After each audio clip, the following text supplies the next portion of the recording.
Well, if you needed any more proof that there's something wrong with my brain, here I was in the last few videos talking about all those god-awful events that are taking place in Japan, while completely overlooking the awesome one that's taking place in North America and Europe. You're probably aware of it by now, but it's an event that gives you a free Mew through Wi-Fi, and the thing about that Mew is that it has no special moves. But, however, since Mew already has the largest move pool this side of Smeargle, I don't think it's as much of an issue as people are making it out to be. Mew can already learn pretty much every move that could be useful to it. However, do remember that this event is really short. It started on October 15th, and it's going to end on October 30th, which means it's only 2 weeks long. So, if you haven't gotten your Mew yet, I strongly recommend that you do, else you might forget about it, and you're gonna slap yourself for the remainder of your days if you pass up on a free Mew simply because you forgot about it. Anyway, on to something else. We're making our way to Floaroma Town right now, and there are two things that are introduced in this town. First is the return of berries, which come back from Generations 2 and 3, and the other is an entirely brand new mechanic that hasn't been seen since Diamond, Pearl, and Platinum, and I'm talking about Sweet Honey Trees, a very unpopular feature in the game. Probably the most unpopular one, in fact. The reason for that, please don't be poisoned, please. Okay, I was worried for a second. Poison Sting always seems to poison you when you really don't want it to. Well, you never want it to, but it's especially bad when you're in a tight situation, you're far away from a town, and so on. But back to honey trees, the way it works is that you buy honey from a merchant for $100 a piece, and you put some honey on, there are trees all over the world that are yellow instead of green. Those are the honey trees you want to put honey on. And you put honey on those trees, and after a few hours, in real life, not in in-game time, thankfully, the tree is going to start shaking, hopefully. And after that, you check on the tree, and there's going to be a Pokemon inside the tree that you can catch. There's a variety of Pokemon that you can catch using this method. You can find Wurmples, which are generally considered a failure, since you can find Wurmples in the wild in Eterna Forest anyway. And, we got twins here. Well, thank God I got my Bidoof, else I wouldn't be able to fight them. But at the same time, it also opens my Bidoof to opposing attacks, and I'm not entirely sure that Bidoof can take repeated offense from anything that's stronger than level 9 Chimchar, especially if it gets double teamed. Oh yeah, 2 Pachirisus, just what I needed. Those have really low stats among final forms, but at this stage of the game, they actually got pretty decent stats, so this could be a problem. So, quick attack on Grotle. Alright. Bidoof still hasn't taken anything. There we go. 2 quick attacks on Grotle, which means Bidoof is still at full health. Now, Razor Leaf isn't going to kill them both. Nope. There we go. So, yes, now Bidoof's going to use Tackle. And now we're going to need another turn, probably 2 more quick attacks. And, oh shit, it's on Bidoof! And, wow! Oh, this one's on Grotle, but oh my god, Bidoof could have taken all 4 quick attacks and survived, I think. Bidoof doesn't take crap from anybody. I am amazed. It's indestructible. Nothing can stop it. Well, of course I'm exaggerating, but it still took that hit like a champ, and it could have taken a lot more, too. And that level up isn't a waste, since I was going to need to evolve Bidoof at some point in the future anyway, so now it's 1 level closer, so I'm not really complaining.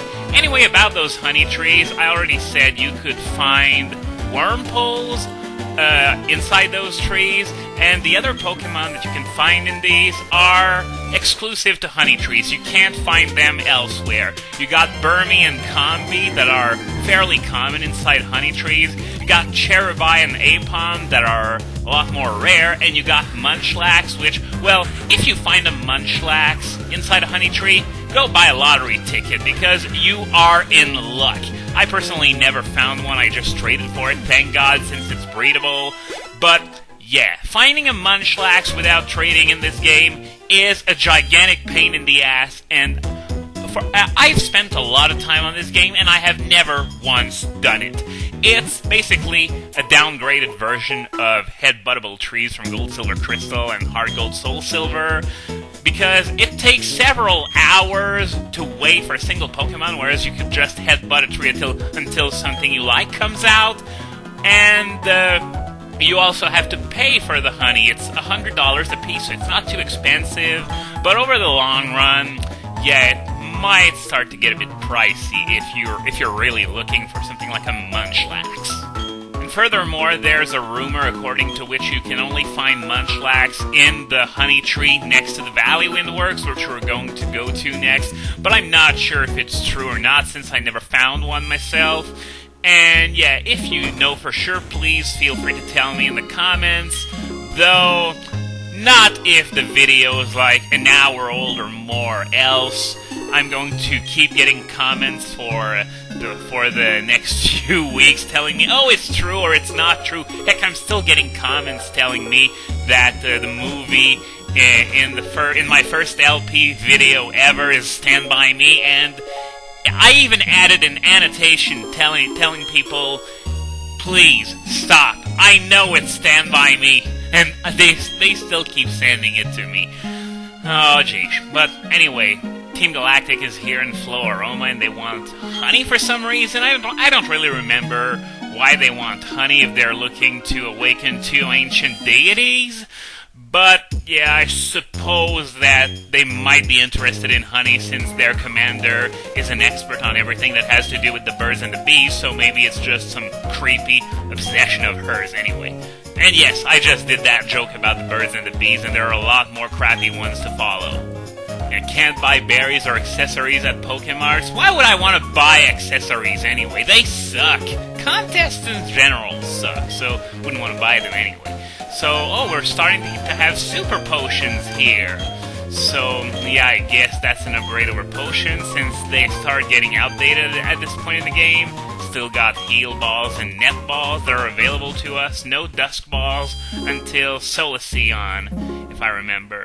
Anyway, this building over at the top left is the flower shop of Floaroma, which is sort of the main attraction since you can, well, you can't buy berries, but there's an NPC inside that shop who is going to give you one of the 5 basic berries once every day, so you can plant these and, you know, the cycle of life goes on, as they say. Anyway, those 5 Sorry, I'm burping for no apparent reason now. But anyway, those berries are Cherry, Chesto, Pecha, Rost, and Aspir. So, yeah, you can come here every day and you'll get a free berry, though those berries are fairly low-end, so it might not be so useful past a certain point in the game. Oh!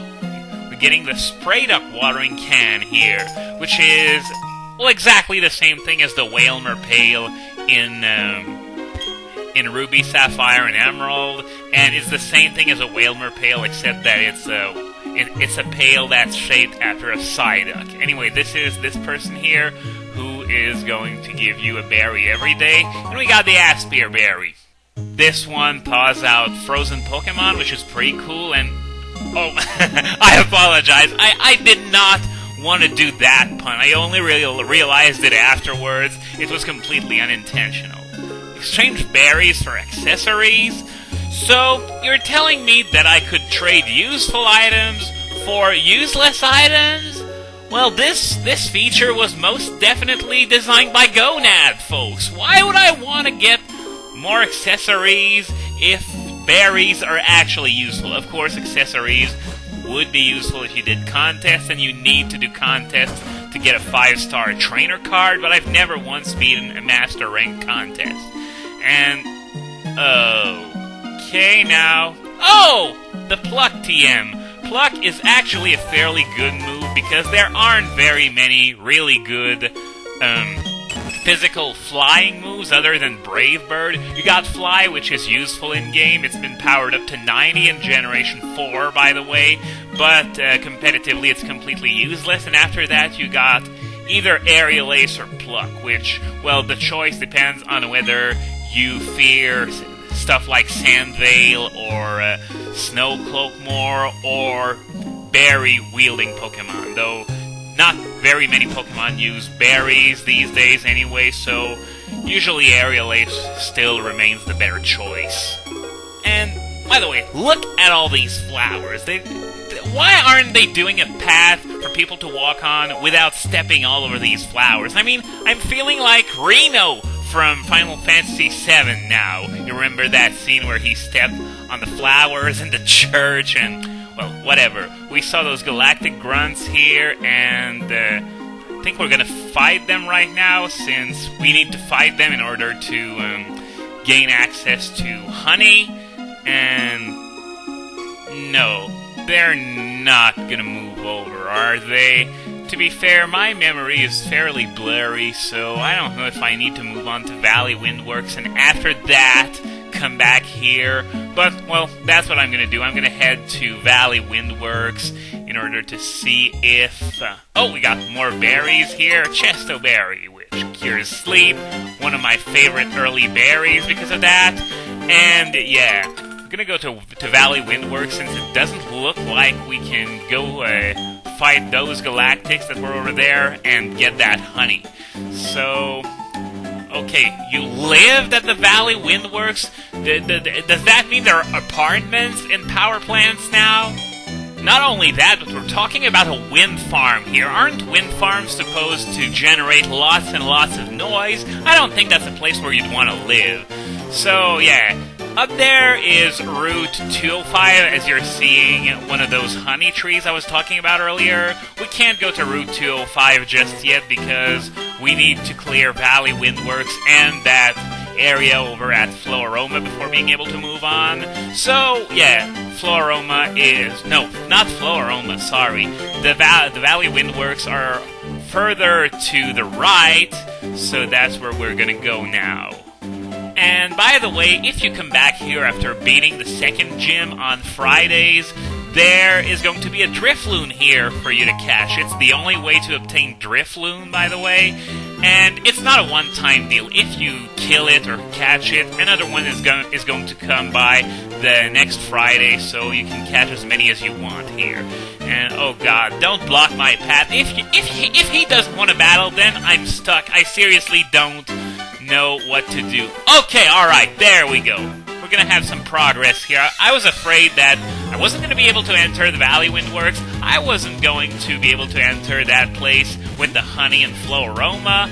But, okay, looks like we're in the clear. We're gonna battle this guy, and after that, either we're gonna go in the Valley Windworks, or we're gonna go back to Floaroma. As I said, my memory is a little foggy on this part, so I don't remember everything 100%. Yeah, thanks for the unnecessary critical. I probably could have killed it in one shot regardless. And there we go. Wow! Well, that may be the first time I see a grunt from any evil team actually complain about the Pokemon he's being given. And he's got a good point. Why aren't they outfitted with actually good Pokemon? No wonder they lose all the time. Their leaders only give them like Zubats and Glameows and Stunkies and Coughings and junk like that, while they keep stuff, the good stuff like, well, not to say that Skuntank or Purugly are really good, but at least they're fully evolved forms. And yeah, locked from inside, so I guess the only thing that's left to do is to head back to Floaroma and go fight those two grunts who wanted to take the honey. So, since we're out of time, that's something we're going to do next time. So, I'll be seeing you then.